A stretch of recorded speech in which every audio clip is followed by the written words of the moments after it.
Hey everyone, it's time for another Let's Play for Warhammer 2. We're looking at the High Elves, and as I go through, I'll talk about what I think about the new Let's Play footage, which again, thankfully, we're finally seeing footage of the High Elves.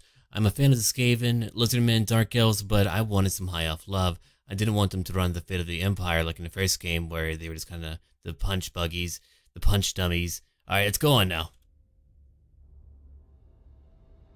Hello, and welcome to our Total War Warhammer 2 Let's Play. Playing as Teclis, one of our legendary lords of the High Elves, we're going to play the Master Manipulator, using our diplomatic influence to poison relationships for our competitors in the race to harness the power of the Vortex. High Elves are a perfect fit for this playstyle. They have unique campaign mechanics such as Elven espionage, which allows us to see the territory of anybody we trade with, as well as Intrigue at court, which we will talk about later. As you can see, we're at turn 130, and we've turtled so far, avoiding too many costly conflicts. However, we've fallen behind in the race for the Vortex, so we must play smart to catch up. We've just started our next ritual, so we will need to keep some forces locally to defend our ritual sites from attack, as the Warband of the Eagle and Puppets of Chaos have already started their approach. Now, we do have our allies, the Spine of Sotek Dwarfs, to our east, forming a shield on our eastern side against would-be enemies in the mountains. As we can see, they mostly like living in mountainous climate, which isn't suitable for us, so I'm happy to let them keep that land, for now. Our main nemesis in the race for the Vortex are our malevolent brethren, the Dark Elves, who are currently leading the race. Now, we could build and send a force north to slow them down, or we could use Intrigue at court, a High Elf-specific campaign mechanic, to drop a hornet's nest on their lap. We've already sent an agent towards Nagaron to keep an eye on our enemy, so we can see that the Norscan tribe Hmong are the perfect puppet for us as we look to manufacture a war abroad to halt their rapid progress towards their next Vortex ritual. If we open the Intrigue at court menu, you can see that we can improve or decrease relations between any factions we have encountered during our campaign, using influence which is gained through events and completing missions. Hmong and Nagaron already dislike each other, but they are yet to wage war. Let's see if we can push Hmong over the edge and give Malekith a headache he wasn't anticipating. One of our agents, posing as Druki, stirs the cauldron of hate, fostering resentment between Nagaron and Hmong, with lies both white and dark. So first off, that was a pretty funny delivery of both light and dark. Anyway, on a more important note, one thing I'm very glad to see is that we have a lot more diplomatic options on the campaign map where we can actually get involved in the affairs of other factions. One thing that is really unsettling and unfortunate about the first game is just how much there is a lack of what to do or what you can do on the campaign map, and you end up just kind of passing turns. Alliances do not really mean much. You don't even want to have a military alliance because your allies will only drag you into a war that you don't want to be in. And so here, now you can now intervene into other factions. And so any type of mechanic like that is a good thing. You want that in any of your Total War games. You want more detail into the campaign map and all of that. Also, Teclis and Tyrion, they are twin brothers. They might remind you of a pair from Dragonlance back in the day, if you know anything about that. The sickly mage and the very stalwart warrior. But you would have Tyrion, who is the most powerful, or one of the most powerful champions the High Elves has ever really produced, and Teclis, one of the most powerful well, not sorcerer, but mages the world has ever seen as well. And let's go on. Now, over the next few turns, we should be able to see if we have made a difference. Our ally and brother Tyrion is in the Shadow Wood, very close to Malekith. Let's set a war coordination target and try and weaken the Witch King's forces. If we have a look at the strategic map, we can see that the Dark Elves are now fighting on several fronts. This should slow down their progress if all goes to plan. Now let's end the turn there and see if our meddling has worked. Today we're just going to skip the turns as we do have a lot to get through on this Let's Play. Oh, okay. Our Intrigue at court has taken effect a lot quicker than we expected, and we pushed that relationship to breaking point. Hmong and Nagaron are now at war. Now let's have a look and see what we can do closer to home. We still have the Warband of the Eagle approaching from the south, and the Puppets of Chaos from the east. They'll soon be here, so we need to prepare for those battles. Let's use our influence to recruit an even better lord than is usually available. So there's several lords for us to choose from, but I'm going to go for Rubinus. She costs 60 influence, but for that we get the strong trait, which gives her plus 40 armor and plus 20% weapon strength. She can help defend one of the key ritual sites, and it also completes our mission that we were given at the start of this turn, Call the Wardens. I'm also going to recruit a few silver helms to bulk up the defense. Now we have our rituals defended, we can have a look at how Techless can make an impact. We've already been using our Intrigue at court earlier in the campaign to meddle with the Lizardmen's relationship and prevent them joining forces. They will be much easier to defeat one at a time. As we can see, we've been assigned a mission to take Tlaxlan. This town is a ritual site and will gain us extra wave fragments, our ritual currency. Now let's move Techless further towards this settlement.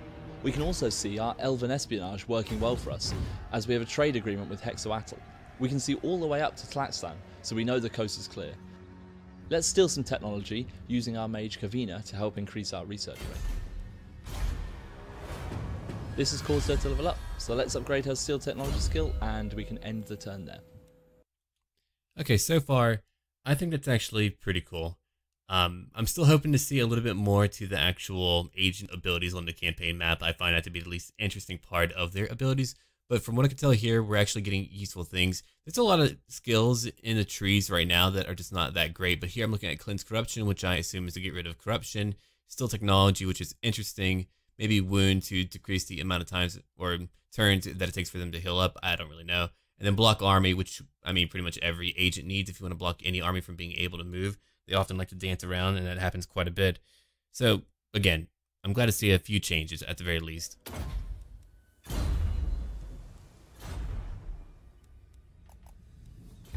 Our strategy of stunting the progress of the Druki is beginning to take even more shape. Our allies, Lothan, are now mobilising against the Dark Elf settlement, and we have established a non-aggression pact with Mung. Closer to home, let's move Techless closer to his destination. He is now trespassing in Hexoatl land. They could become a real issue for us soon, so we will need to think about how we can make life difficult for them. They only have one main ally, the New World colonies. Let's try and drive a wedge between them and Hexoatl. Using Intrigue at court, we can start to deteriorate their relationship.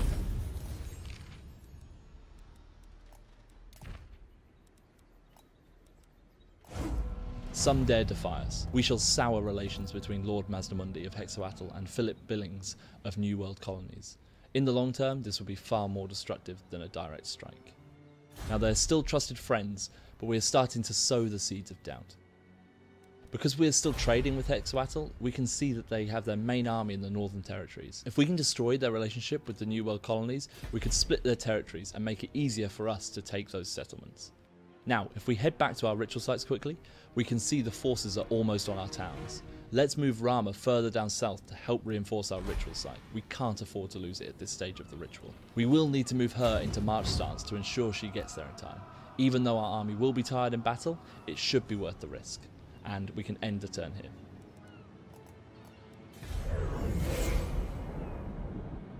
Oh, hello. These ritual Hold on. Let's go back real quick. What was that? I wanted to notice what that little map was. Let's go back just a little bit. There we go. Alright, so I suppose that might just be a little error there that wasn't meant to be added in. Yeah, we're looking at a lot more of the map. I really find the Vortex campaign map to be a lot more interesting than what we have in the game right now. There's a lot more detail. It's actually what I thought the default game would look like, having the multitude of towns and locations that you could have in the base game. These ritual disruption forces are really getting close now. The puppets of chaos are at the gates and have besieged our settlement, and the warband of the eagle aren't far away either. We need to attack chaos right away to ensure we don't get ganged up on by both of them and get swarmed. Now let's make sure we're in control of this situation. Thanks to our new elite general and our reinforcing army, we have outmaneuvered the puppets of chaos and made this a winnable battle for us. I was kind of hoping to see a battle no matter what. I don't think the garrison was very much needed. It actually would have been fun to see an outnumbered force trying to fight a bigger force for that time. Forced labor, I don't know if the High Elves would actually do that. It's a bit of an interesting mechanic there. I don't know if I fully agree with that one. Now let's upgrade our new general. I'm going to choose Okay, so we're looking at a few trees here. The top tree, or not the very top tree, but the one right below it, dedicated to Asaurian. We've got a pretty interesting tree there that pertains only to the High Elves. Let's see, a yellow combat tree, Valor of Ages, Deadeye, Blade Master. So we're looking at some abilities that, I mean the top one, the yellow one is only to upgrade your hero when it comes to their own personal prowess, or your lord. The red one, of course, is to upgrade your army. And it looks like you get a lot more choices, which is good. We definitely need a lot more choices. I like to actually have my own custom characters more than having legendary lords when I can. I find them to be quite interesting to level up and to use. Inspiring presence to help with the next upcoming battle, and change the army stance to Lilia's Blessing, a new stance for the High Elves, which will help make our wizard even more powerful in the next battle. Now let's move Teclis towards his destination and end the turn there.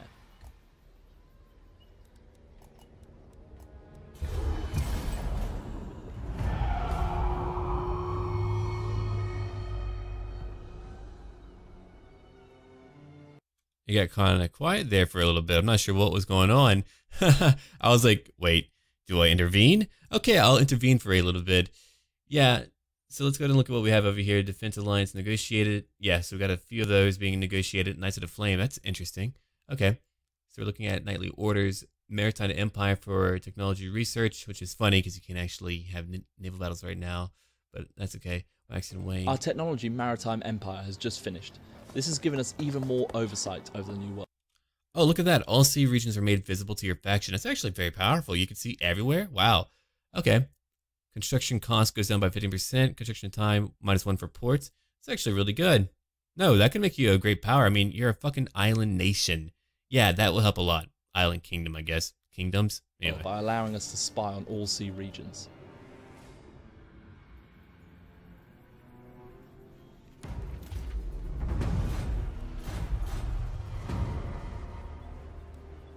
Now we need to pick a new technology. I'm going to go for light Ithilmar armor, so we can give a buff to our spearmen, archers and Northern Sea Guard.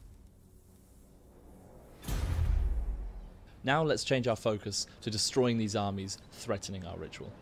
As we've played this tactically and managed to keep our armies down south, and using Intrigue at court to meddle up north, we can sally forth and win both battles to continue with our ritual.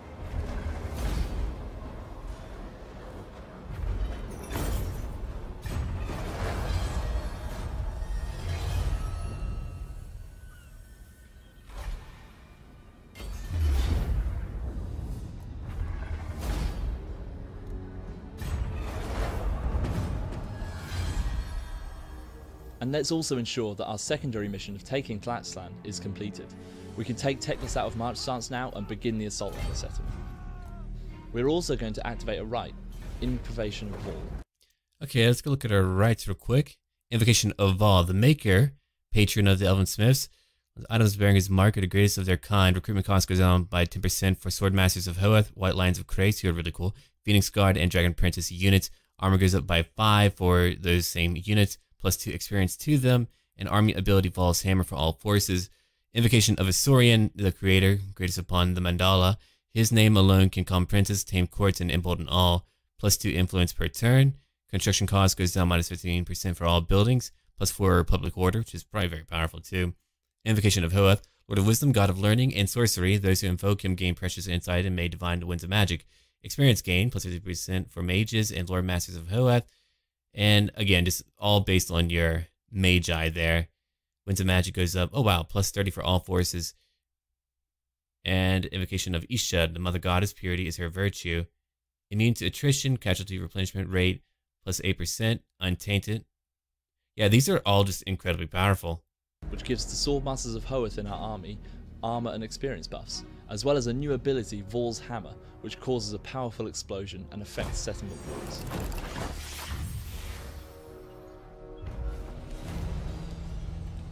We've also been granted a powerful item. I'm going to choose the enchanted Ithilmar breastplate, which gives us an armor and melee defense boost.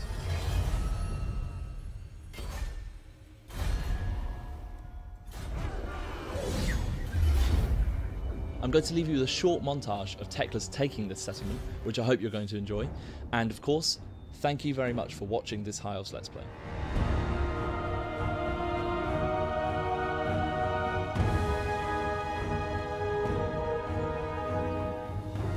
Is that Articuno?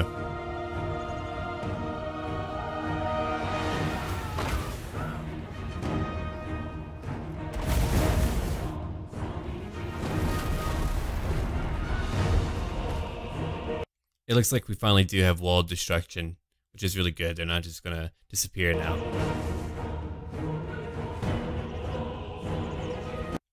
Looks kind of like a recolored forest dragon. Those are usually pretty fragile, so I'm not always a fan of using them. But then again, we do have breath abilities now, which are a lot of fun. Oh, that will actually be very effective.